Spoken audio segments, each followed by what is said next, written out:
Alors le projet de quartier général, c'est quelque chose qu'on a véritablement en fait construit avec l'Institut français et avec Ngo Neffal et ses équipes. Ngo Neffal, c'est la commissaire générale de la saison Africa.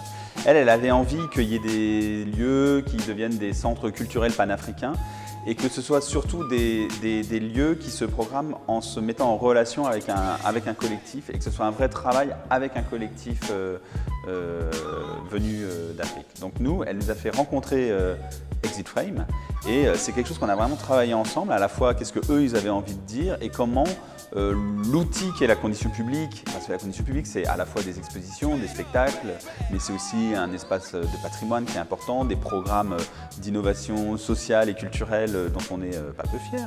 Mais du coup, comment tout ça, ça pouvait s'articuler. Et c'est vraiment l'idée du quartier général, quelque chose qui s'est construit ensemble et qui a abouti à la reconnaissance comme quartier général de manière officielle en 2019.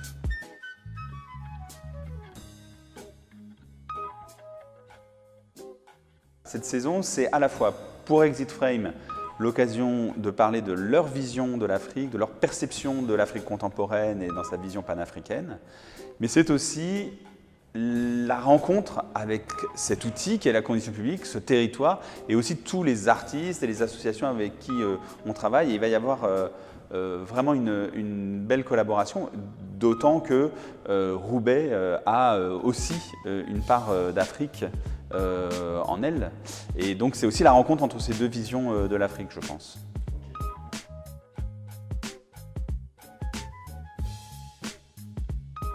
Donc le festival Pile au rendez-vous, c'est un festival qui d'habitude dure 3 jours, qui cette fois-ci va durer 10 jours et qu'on construit toujours avec plein d'associations et plein de projets du territoire.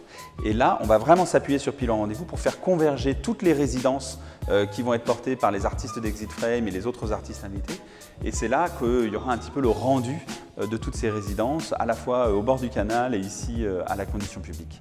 Donc ça, ce sera du 2 au 11 juillet prochain.